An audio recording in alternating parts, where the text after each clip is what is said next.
You're listening to the 95 Podcast from the team at 95 Network, where we host conversations specifically designed to support leaders in small and mid-sized churches.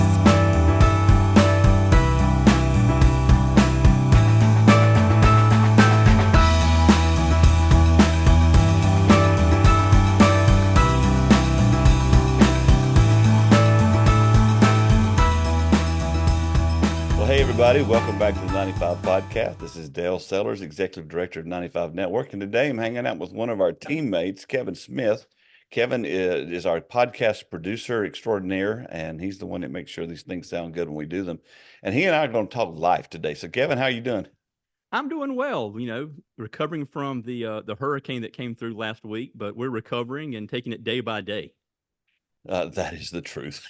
That is the truth. You and I had talked a few weeks ago about doing this particular podcast long before a hurricane came. Yes. Just so to get perspective, we're recording this on October 4th. Last Thursday, we could go yesterday, overnight.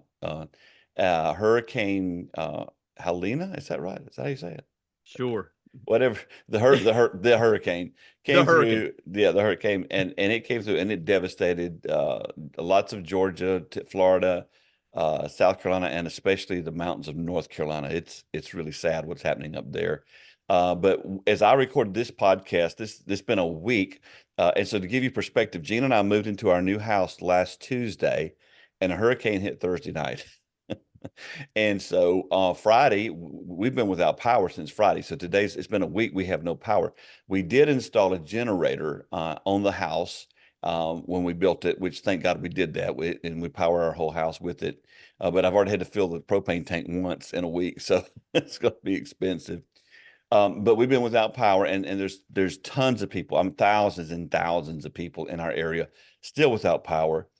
And everywhere you look, everybody you see, man, they are just stressed to the max. And so you and I talked about a few weeks ago, just about this, there's lots of stress in ministry. And so we wanted to kind of talk today just about that and, how to handle it and what you work through and that kind of thing. I guess with your life, you never really have any stress. Is that correct? No, man, I'm easy living, man. It's easy like Sunday morning. What do you do?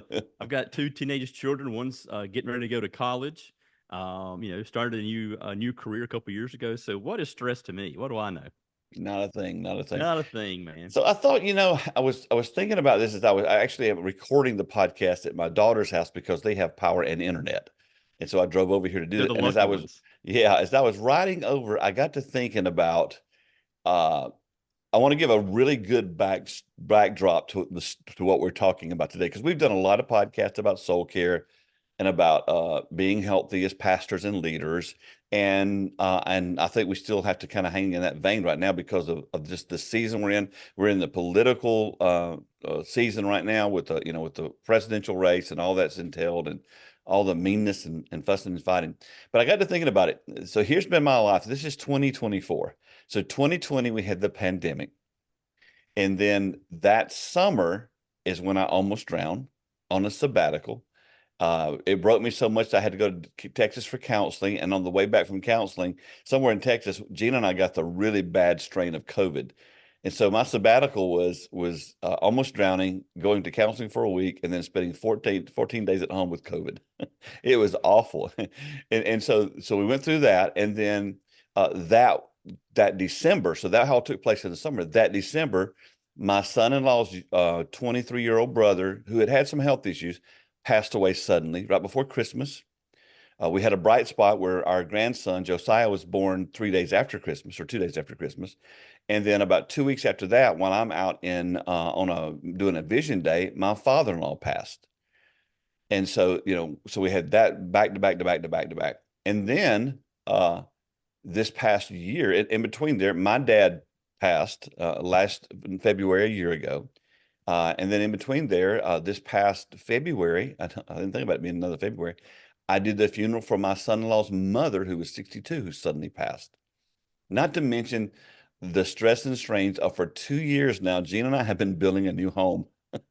And when I say we've been building the house for literally since March, we've really been doing the work. It didn't pan out like I thought it was, where I was going to hire someone and they were going to do all the work. And so we've been doing the work in the midst of doing 95 Network, in the midst of doing conferences and vision days. And it has been a toll taking season in my life. Now, kind of give us your backstory too, so that people know that when we're talking today, we're not just talking philosophy or talking off the top of our head or just some kind of ethereal thing. We're living this stuff we're talking Oh about. yeah, and I think if we were to poll the audience, everybody listening would have very very similar stories where it's Yep. just one thing after the next. I think for me, it's I have my dad passed away suddenly from cancer about 15 years ago, and I'm the only child, so I got to speak at his funeral twice. We did two funerals because he was raised in a small town in North Carolina, so we did a funeral in South Carolina, and then we took the whole family to North Carolina, did a funeral there. So I spoke at both of those. Meanwhile, I am working at a large church in South Carolina where we launched a multitude of multi-site campuses. The latest one was a campus in Clemson, South Carolina. So I helped launch that campus. And then I moved back into more of a support role just in time for COVID to hit, and had got to be a part of the team that figured out, all right, what do you do for this worldwide pandemic that's coming through? How do you continue to have church when you really can't meet? And so for a long season, we were doing virtual live services every Sunday morning to an empty room. And then we figured through all that stuff out. So working through all of that stuff and making sure all that stuff happened, got through that, and really felt it was time for me to make a transition to a different world, a different career choice. And so I left the church and started working for Clemson University as part of their athletic department. I did that. Meanwhile, my wife changed jobs. I have a teenage daughter who started driving, and she's been driving for 2 years and has had two wrecks. One of them was her versus a garage door. In your and house? One of them was in my house. Yes. And one of them was her versus one of her friends. She lost both times. But now, when she hit the garage door, was she in the garage backing out, or was she coming Yes. into it? Yes. She was in the garage backing out. I was at work. I get a panic call. And my daughter, this is a good topic for this discussion. My daughter, everything's a 10. Like it's Yeah. full on panic. Yeah. And Wide she open. called me, and I knew she was home because I saw the cameras go off. And Yeah. I thought, Lord, is somebody broke in the house? Is she hurt? What's going on? Full on panic. And she's stuck in the garage because she's backed in the garage door and she can't get out. And she had to go back to school. She came home from school just for a minute to get some stuff and was heading back to school. And I was like, baby, I don't want to tell you, like, you're stuck. I can get the garage door open when I get there. So I had to run home, which is it's like a 30-minute drive from my house to work. Yeah. And calm her down and get the car out of the garage. And so I got to fix that. And then a couple months later, she was driving and rear-ended one of her friends. So got through that. At least it was her friend. It was a friend. And in both cases, the Lord really blessed us, and it wasn't financially as bad as it could have been. Yeah. But insurance, not so much. We're still paying for that insurance. Don't worry. Yeah. Yeah. And then I have now a son who is driving. Like I said, my wife started a new job. So, it's been a whirlwind, I think, just for me and for you, but probably for everybody. You could tell very similar stories. Yeah. And then on top of all this, a few weeks ago, Tony Morgan suddenly passed away, just out of the blue. And so Tony passed away on Labor Day, and then we get hit with the storm, like, a couple of weeks later.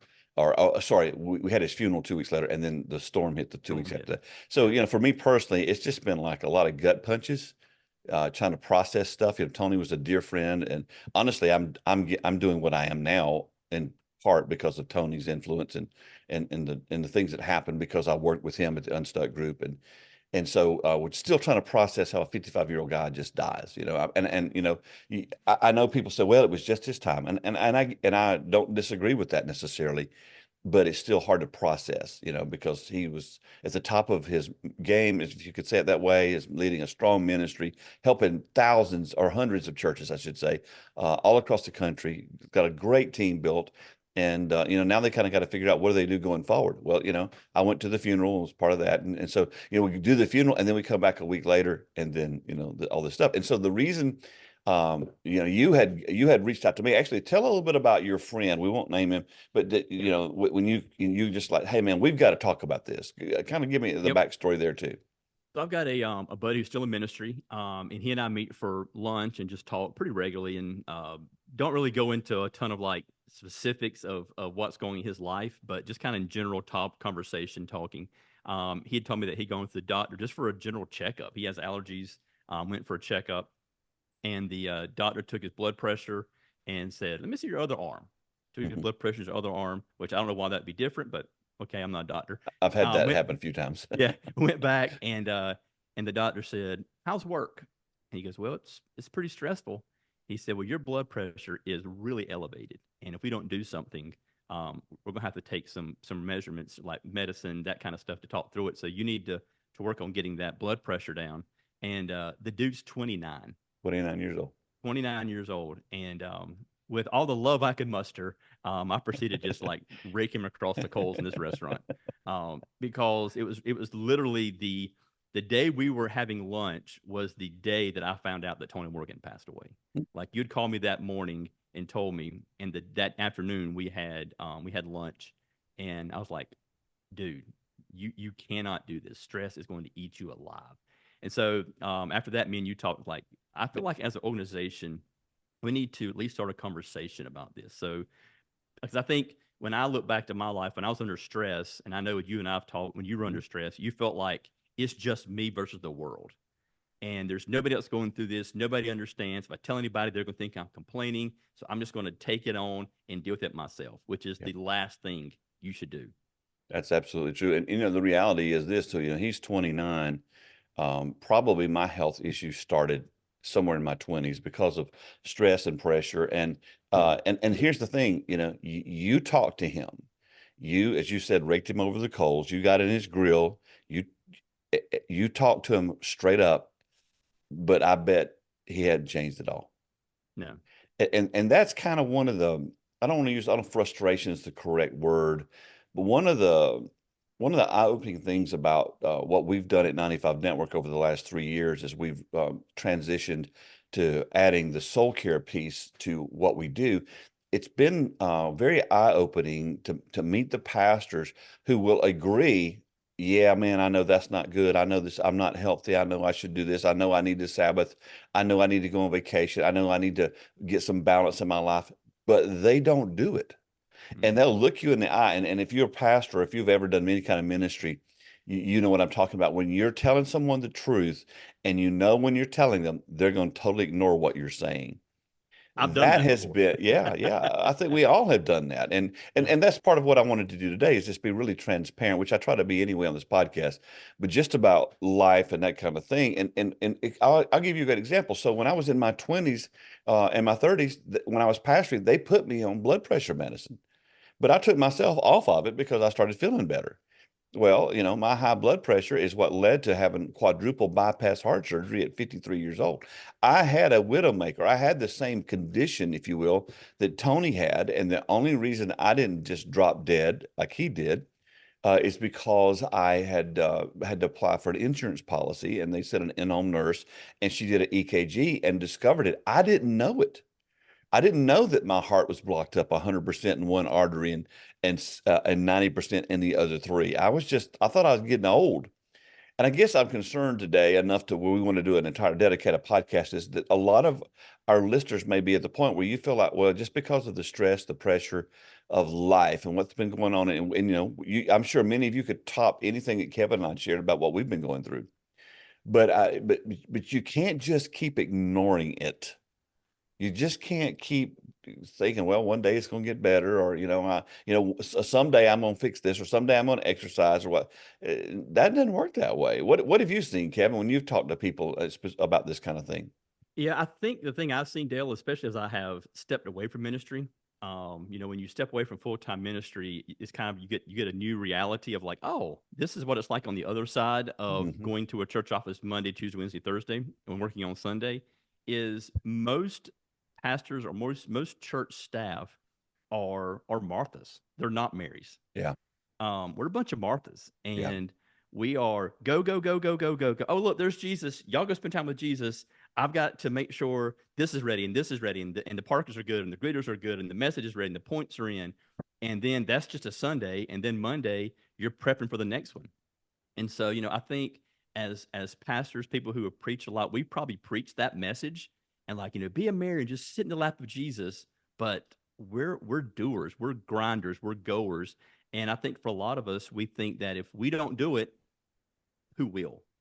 And I think, to be fair, that's true in the small church. If you don't do it, it won't get done. But one of the things I've been telling small churches is so many of us, our churches are known for doing 20 things poorly instead of one or two things well.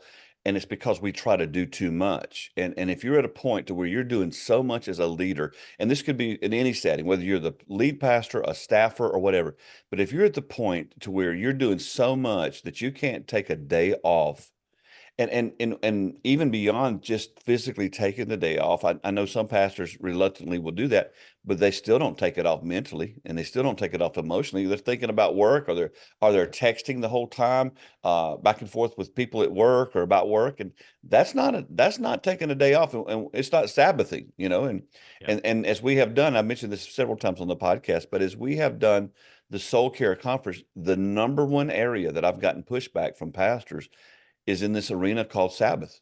And it's kind of like we have caught, I don't think it's been taught per se. In some cases it has, but in most cases we've caught that we're the exception to the rule because we're in ministry, because quote unquote, we work on Sunday. And again, Sunday can't be a Sabbath for a pastor because, or even especially a staffer.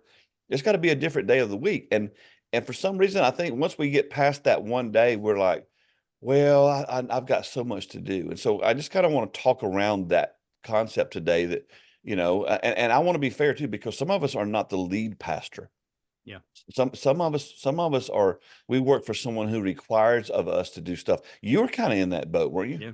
I was, higher up on the ladder as far as the leadership team, but I wasn't the senior pastor. And I had, people over me that were, asking me to do certain things. I had people that were on my team that I had to kind of pass that workload down.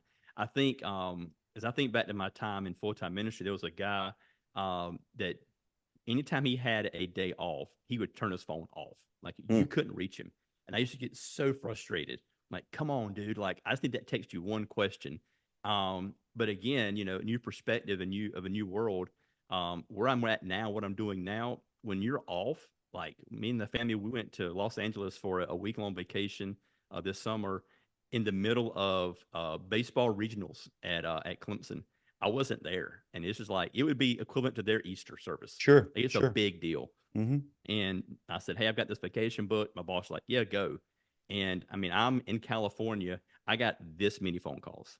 Like they didn't call me. They didn't text me. They didn't email me. They figured it out. And I think, the church, you said this before, is when you work for a church, you're always on the clock. Your phone's always got to be available. You've always got to be around. You've always got to be available. And I think that's really a church culture. I don't think it's as much as an American culture. Maybe in other jobs it is, but what I found is in my new role, it's like they respect your family time versus your work time probably more than most church staff or church goers or attendees members do. Oh, especially if you're not the lead pastor. If you work for a church staff, I mean, so many staff members have told me over the years that part of their job description, the last thing on their job description, if they even have a written one, is and everything else we want you to do, which is ridiculous. Yeah, all other opportunities signed by the supervisor. Whenever we need something, you're on call, and the reality is you can't live that way. See, you were able to go on vacation in the midst of that tremendously busy season at Clemson because you handed things off to people who were responsible. In other words, you raised up people and handed things off to them.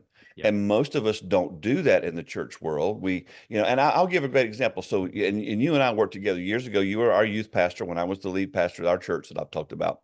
And one of the things that I always did every year when I went on vacation, I would, we had a small church. And by the time you came, I did have more of a team. But before that, it was just me. And I would get up and announce on Sunday, hey, look, here's what's going to happen.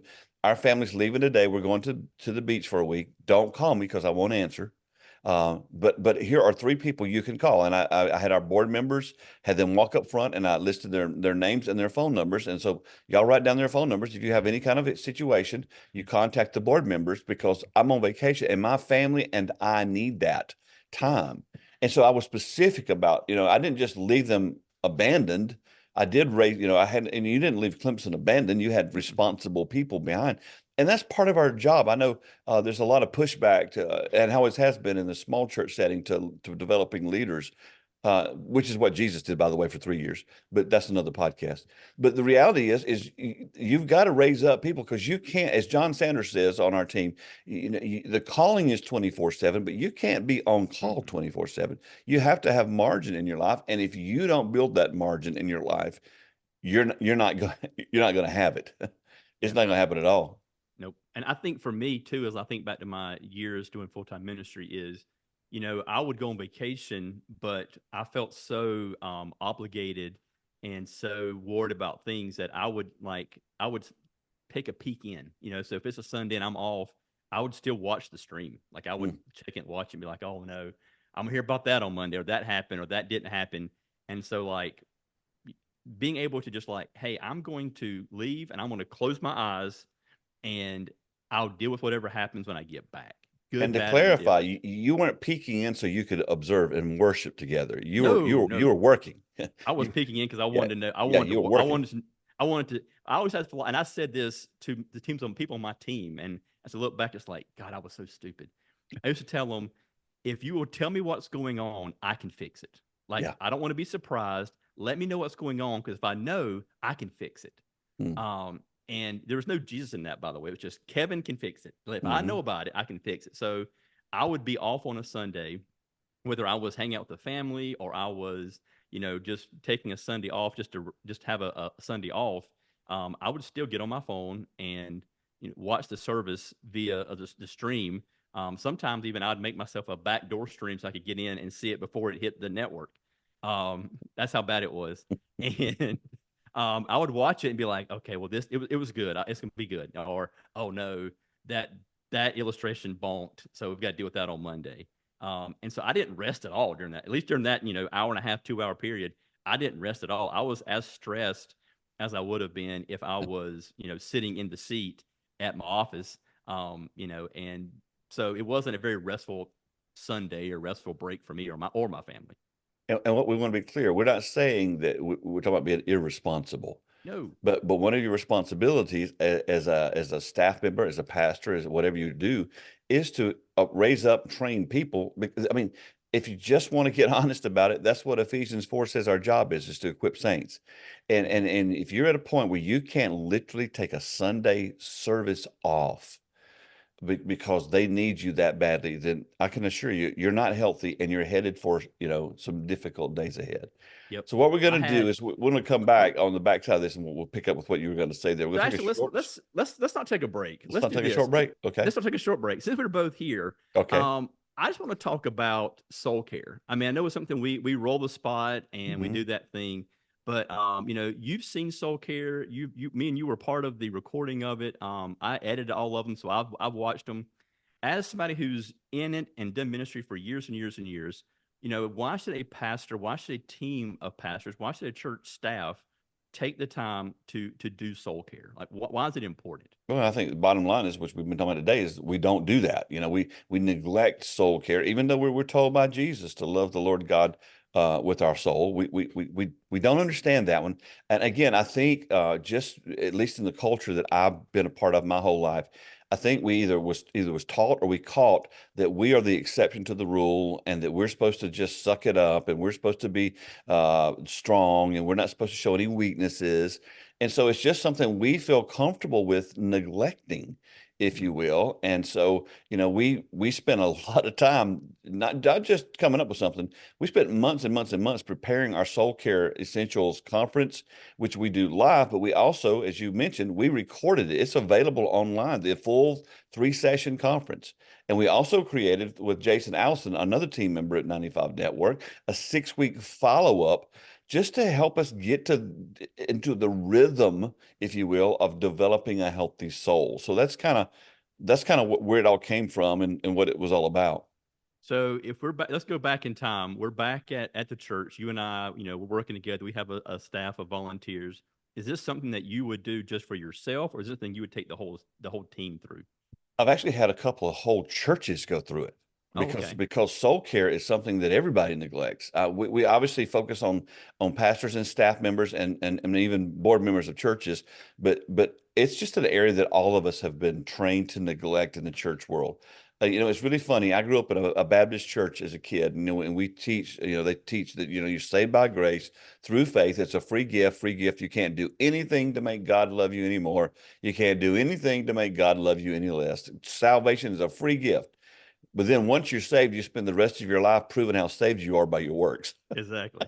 Yeah. And that just about ruined my life. And I'm 62 years old, and I still have areas of my life where I'm having to work that stuff out of me, because salvation is not about our works. It's all a free gift, and soul care is a free gift that God has given us. And honestly, I always like to go back to the very start of the whole thing in creation. After God creates everything, the Bible says on the seventh day he rested, and it wasn't because he was tired. He set that as an example for us, and so that's why we need soul care, is because God, he demands it of us. And I think we need to demand it of ourselves if we're going to keep a healthy perspective. So tell me, I want to do it. How do I get this content, and how much is it? Oh, you can just go get it online. It's $95 to get the Soul Care Essentials Conference, and then I think it's $35 or $40 to get the 6-week follow up. Just go to our website at 95network.org, and it's the numbers 95network.org, and at the top right hand side you'll see a little tab that says Store, and you can go there and just click on it, and it'll walk you through how to get it. It's all virtual. When you purchase it, you can literally start watching it right then, and there's handouts that go with it that you can download and print. I would suggest that if you're a lead pastor or a leader of a ministry area, that you go through the Soul Care Essentials Conference yourself, and then you take others that you lead through with you, just to be aware of what you're going to talk about. It's very practical stuff. It's not quote unquote deep spiritual stuff, but it's practical things that we deal with, things like managing your calendar and observing Sabbath and dealing with insecurity, things like that I just feel like it's very important, specifically at this season in our lives. Great. All right. Well, there was done. Look at that. There was the break. And now, welcome back to the podcast. Welcome back to the podcast. All right. Do you remember what you were about to say right before I did the break? Yeah, I think one of the things that I've seen lately, as I've talked to people who are in my life that are still doing, working for a church, is something the Lord's shown me is as churches and as staff of a church, as members of a church staff, we're so busy a lot of times doing the work for the Lord that we don't have time for the Lord's people. And so we're so busy, going back to we're a bunch of Marthas, is work. Oh, that person's in my way, Yeah. And if that person would just move, I could get this task done quicker. But that's not what true ministry is about. True ministry is about that person. And, I think as again, a perspective change for me has been like sitting in an auditorium, watching a church service is just like Joe Attender and seeing like, man, there's a lot of good things. It's beautiful. It's well done. But a lot of times we're missing the people aspect. And I think a lot of times we put the pressure on us of like, we got to have this transition tight. We got to make sure this happens. We got to make sure that Bible study is set up and we keep this group of people happy and that group of people happy and bop, bop, bop, bop, bop, bop, bop. And when it's all said and done, we're exhausted and we haven't done we haven't touched anybody's life. Does that make sense? Absolutely. I think a lot of times that's what happens. I think discipleship is a word that we use in the church that we don't do. And because discipleship is relational and we have to be in relationship with for a long period of time. And even there, part of that issue, I know for me is that you invest a lot of your time, you put a lot of your energy into people, and then they just bail on you. And which layers your soul, if you will. So I think a lot of us today are dealing with PTSD. I think we have a definite traumatic stress disorder that we need to work through. And the thing I learned about trauma and how it works is it doesn't go away. It just just because you experience a new trauma doesn't mean your last trauma went away. It starts layering in your mind, and you can get to a really unhealthy place. And whether you get there quickly or slowly, you've got to be intentional to work through that, to deal with that. So I thought as we move to the second half of the podcast, maybe we could talk through some of the things that we do. Again, I'm fried right now. I'm tired. I'm physically tired. It's been a long season. And then you add all the things I mentioned at the first of the podcast. So I thought through today about some of the things I specifically have done and continue to do to help me just keep from losing my mind. What are some things that you do? You kind of walk through some of the things you do to keep yourself healthy, and then I'll walk through what I do. Yep, I think for me is just doing this is talking to people. I Mm-hmm. think, you and I, we probably talk every other week, maybe, depending on schedules and where you're flying to and where you're at or what my life looks like. But we usually try to connect about, every 2 or 3 weeks. So just talking to people of like, hey, what's life like? I remember, for you, there was a time in your life where life was really, really, really crazy, Mm-hmm. and like just calling on Mondays on my way to, I was driving to work and we just talk, and I didn't have answers. I just listened, Yeah. and said, dude, that stinks. I'm sorry. I think one of the things culturally, and it's not just a church thing, it's an American thing, is we don't like to not have things be good. We nobody Mm-hmm. puts on their Instagram post, dude, today was a hard day, tree fell on my house, Mm-hmm. or this happened, this happened, this happened. It's like life is great. Look how great my life is. I've got my Bible set up with my cup of coffee and my that. It's like Yeah. we celebrate wins. I'm not saying we need to celebrate losses, but we probably need to have somebody in our life that you can talk to. I think one of the things you told me when I was working with you is you've got to have somebody in your life that you can talk to that's not connected with your job. Yep. So it can't be like somebody that's on your staff. It can't be somebody that's underneath you as a leader, supervisor type role. It's got to be somebody that is out of your world, but knows enough about you and knows enough about your world to understand it and to listen and maybe offer an answer, maybe just be a voice to hear. I think, I know me, I do a bad job of just like taking stress, taking things and just cramming it down, Yeah. especially as a guy. It's like, all right, well, I'll Yeah. deal with that later. I say this a lot of times. That's future Kevin's problem. Yep. And just bury it down, bury it down, bury it down. And that's when things explode. And Yeah. that's when you Stuff have comes, it's going to come back out. It yeah, absolutely is. and you said this one time in my life, and I'll never forget it. It was stress and being tired inevitably will lead to a failure of moral life. Mm-hmm. You're going to have a moral failure at some point if you continue, or Yep. your chance of having moral failure at least higher if you continue to be tired and continue to bury stress and bury stress and bury stress and be tired and bury stress. At some point, you're just going to be such a weakened state emotionally, physically, that like you can't keep going on, and you're going to slip up, do something, or say something you normally wouldn't do or say. Yeah. I just think it's important to recognize that, hey, you can't keep going down the path of unhealthy. In fact, this week on Carl Vader's, on his website, he actually reposted an article I wrote, or it was one of the chapters in the book that I wrote about healing on the fly. And just the fact that you've got, when you're injured, when you're hurt, when you're emotionally shot, you got to stop and get healthy. You can't just keep plowing through because it's just going to make things worse. That's what's going to happen to you. I think as I thought through today about, some of the things that I've done intentionally, without a doubt, especially these last couple of years as we've been moving onto the property and building the house, we have absolutely protected our Sabbath day. Gene and I both have that's our date day. I won't do any kind of work on the house or any kind of work on anything. I shut it down, and it's very difficult for me to do that. I'm not a shutter down kind of guy. I'm a plowing on through kind of guy, but I've learned in 62 years, it's like when one of the things you learn in your 40s is when you start getting sick, go ahead and take some time and take a day off and take medicine and recover. Because if you keep plowing through, you're just going to make yourself sicker. And so without a shadow of a doubt, one of the huge things that's been a great asset to me over this particular season is the fact that we have just really honored that day. I look forward to that day when it's over. I'm looking forward to the next week because I know it's coming during the week. Especially during a really busy season of doing ministry and whatever, you just can't give out all the time. At some point, you got to replenish. You got to take back in, and so that's been a huge thing for me. One of the other things that's been huge for me is kind of a balance, and the spiritual side of it is leaning on scriptures and reminding myself of scriptures that are very practical for my life, that things that, one of the things that it just became part of my life was, for years and years and years and years, read through Proverbs every day. And, and Proverbs, it's just a lot of practical stuff there, which is, that's just kind of how I'm wired. And so there's the scriptures that are just ingrained in me. And I know I really I love to recite those and think those through. And because the word is what keeps my mind from just going bananas, and then I balance that with, really having worship music that moves me. I don't just embrace every new song that comes out or whatever. I've got some older songs that I love. But I have a playlist of songs that really touch my heart.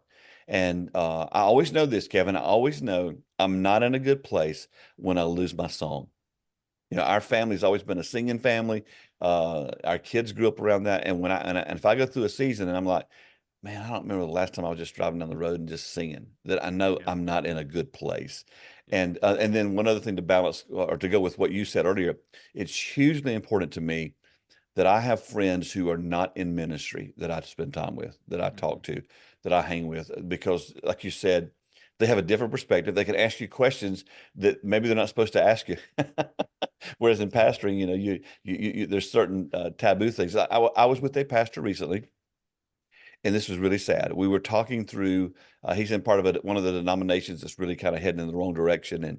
And we were talking through some things, and he said, I went to the recent meeting, and I totally disagreed with the direction we went and whatever. And so I said, well, what are you going to do about it? He said, I'm just completely torn up about it. He said, but to be honest with you, I'm not probably going to do anything because I might lose my position. And I'm like, you suck.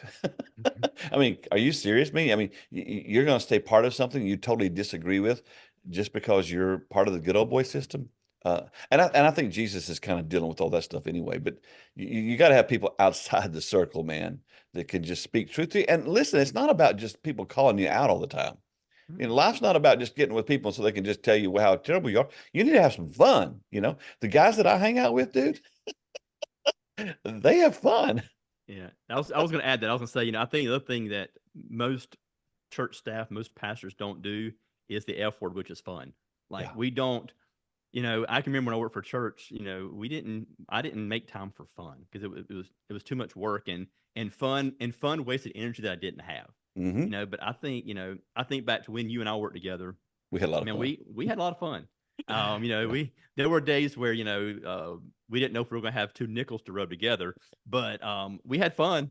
And, you were making fun of me using a chop saw and building stuff for the youth ministry and going and getting wings on Wednesday. Still do make fun of that. Well, I mean, but here's the thing, Kevin, this is not a large list, but I've met multiple pastors who tell me they don't know how to have fun. They don't know what to do for fun. And I'm like, you got to find something you're passionate about. I enjoy getting in the outdoors. I enjoy playing golf. You don't have to like that stuff. Some people are not wired that way, but there's got to be something you do that is not ministry related, that doesn't take your mind to ministry things. That doesn't, in fact, to quote you, and I'm not going to quote you exactly on this, but if you stay in that stressful way too long, your give a darn is going to get broke. Yep. And when your give a darn gets broke is when you have those issues that happen where you make decisions that are harmful to you.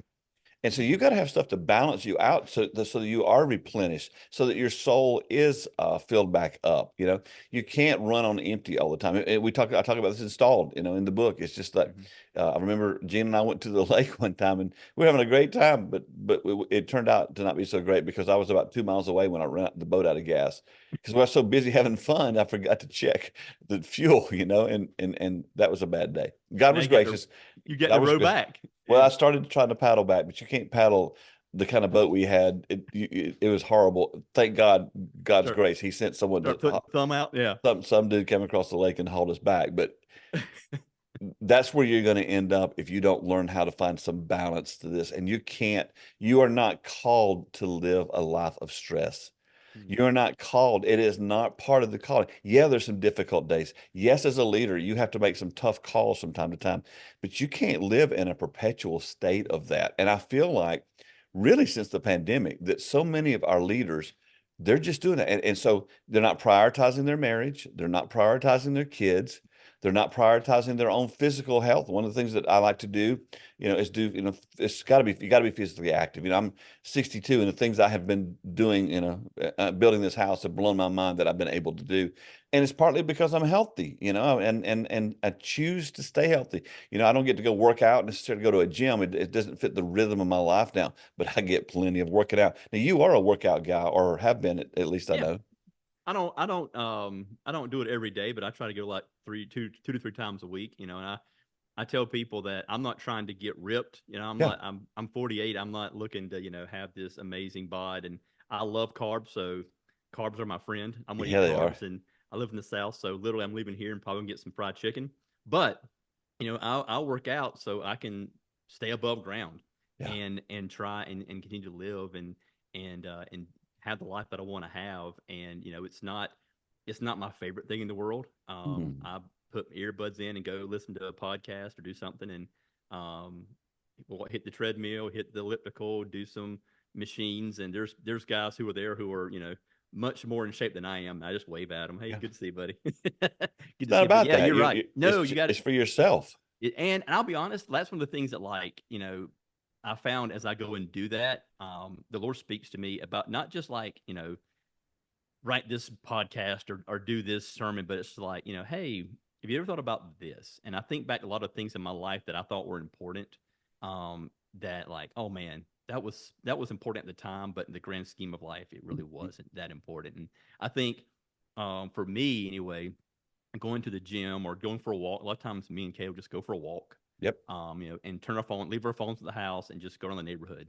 And when you remove yourself from the hustle and bustle, at least for me, is when I just feel like I hear the Lord more of and I'm not trying to, I was reading in Deuteronomy, and I'm just walking, and sometimes the Lord will just say, hey dude, think back to that time. That was really stupid that you did. That's I was dumb. I shouldn't do that anymore, God. All right, that's good. Good point. And just move on, Yeah. But sometimes it's, just like stuff I need to, my daughter just turned 18, and I was at the gym, and the Lord said, you need to write her a letter. Okay, what am I going to say? And just said, just write your heart. Okay. Yep. So I get home and I write her a note, and on her 18th birthday, I gave it to her. It's just stuff like that. A lot of times when you remove yourself from the hustle and bustle of life, whether it's a workout, a walk, going fishing. I know you like to fish, going fishing, whatever you do, just take your phone. It has an off button, I promise. Yes. Turn it off or leave it on the side, and just get away and be quiet and still and see if your life doesn't change. I think, kind of going off what you said, as I look back to my ministry career, man, I saw God do some amazing things. I helped launch multiple campuses. I worked in youth ministry for years and saw who knows how many, middle school and high school kids' life get changed.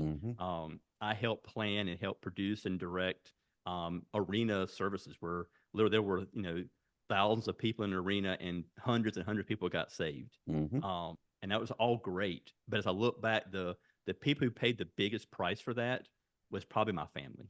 Yeah. Gracie and Seth and Katie.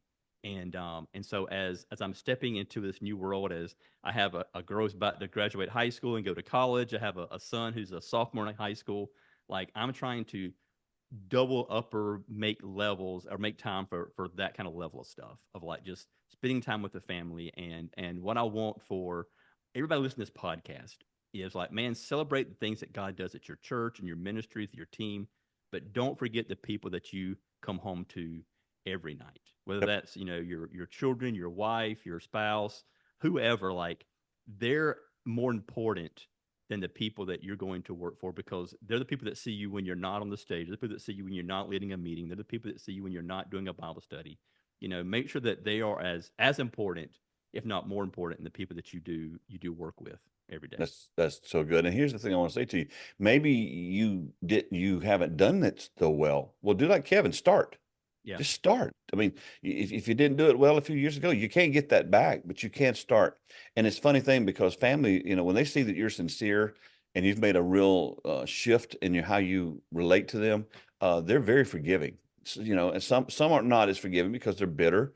One of my goals in ministry was always that my children would not grow up to hate the ministry because I was in it, and I was very intentional about that.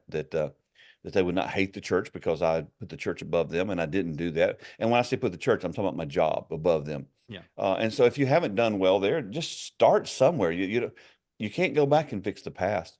As we kind of move toward the end of this, I was thinking just from a biblical perspective, I wanted to give everybody a really good example of someone, maybe you think, you've been doing a lot. Well, and I know you have, but Elijah, that dude was, I mean, he prayed it wouldn't rain, didn't rain for 3 years. I mean, that dude, he prayed and fire fell from heaven.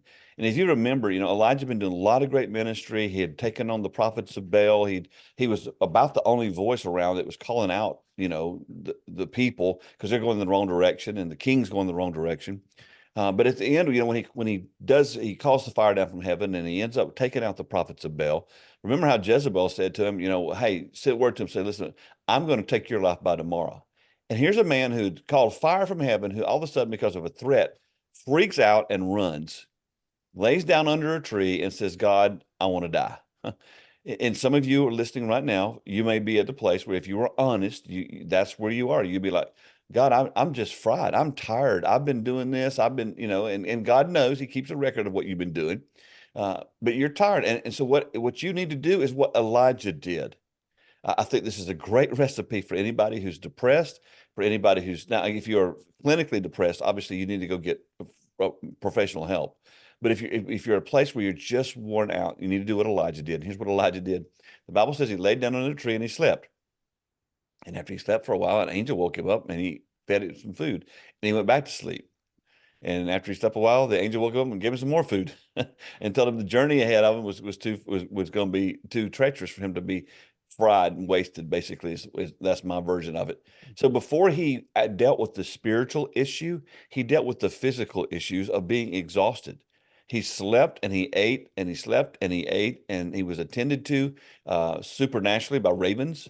But after he did that, then he made a journey, and then he dealt with, and even after he did that, if you remember when he was there and God spoke to him, his perspective was still so wrong that he actually lied in that conversation with God, because he says that he's the only one left. Well, he knew that there were 100 prophets that had been hidden in some other caves, but his perspective was so fried that he'd forgotten that.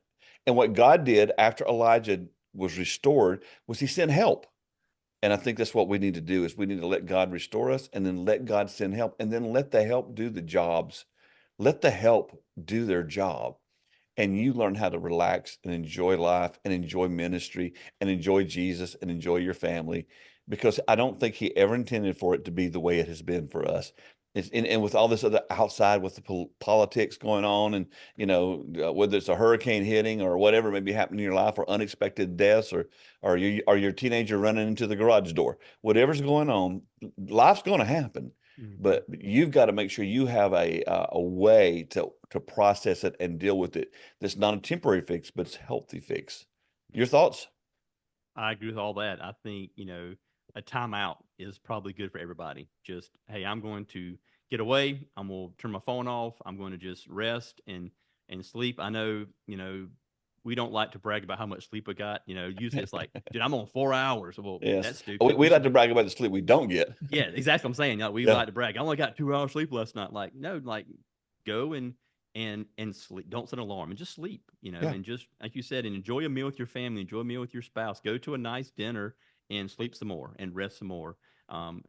Pastor, you are not made to run 24/7. There's nothing in this world that is. Like, it doesn't work that way. A car's not meant to work that way. A body's not meant to work that way. So take breaks, slow down, enjoy it. Ministry's supposed to be enjoyable and fun. And if it's not, then investigate why it's that. And I do want to kind of wrap the podcast up by just saying this. Maybe you're at a place to where you're so broken you can't put it back together. That's where I was after the sabbatical experience and almost drowning for the second time. But it broke me. I couldn't put it back together. So I called my friend Bob Hamp, and I made it. We adjusted our schedule, and I went to Texas for a week. That's where he's at, and to Dallas, and I went for counseling for a week.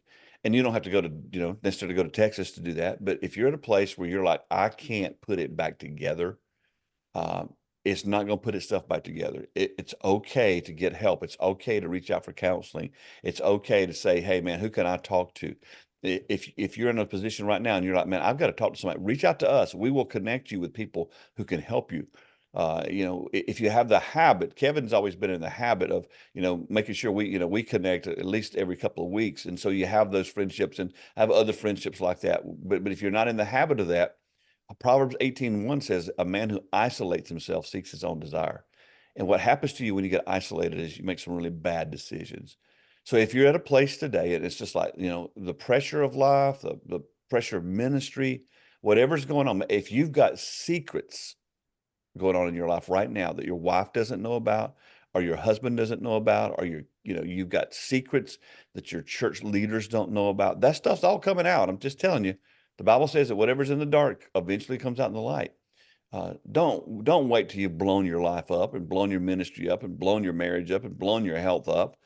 Now's the time to get help. So reach out, get counseling. And like I said, if you don't know who to talk to, connect with me. Just reach out at dale@95network.org. Just send me an email and we'll connect. And I've got some people I can point you to that'll help you. But just don't keep living this way. Life was never intended to be lived this way. It wasn't God's plan. Nope, not at all. Get help, talk to people, and enjoy ministry. Well, man, thanks for taking the time out of your busy schedule. This is the Clemson, Florida State week. Hopefully another big win for the Tigers. Yeah, they're away, so I will be enjoying my Saturday watching football. So how about that? You don't get to do that much, but thank you for taking the time out of your schedule to hang out with me today. Thanks for the work you do with the podcast. It always sounds great, and you always make it, just make it better. And most of all, thank you for your good gracious. What has it been? Almost 30 years of friendship. There you go. Has it been that long? It's been that long. I don't want to know. It's been a long time, man. Well, I appreciate you and all you do. Thank you again for being on the podcast today. Appreciate it, brother. Thanks for listening to the 95 Podcast. We look forward to sharing another episode with you next week. In the meantime, visit our website at 95network.org. The website is loaded with great resources created for small and mid-sized church leaders. Until next time, have a great week.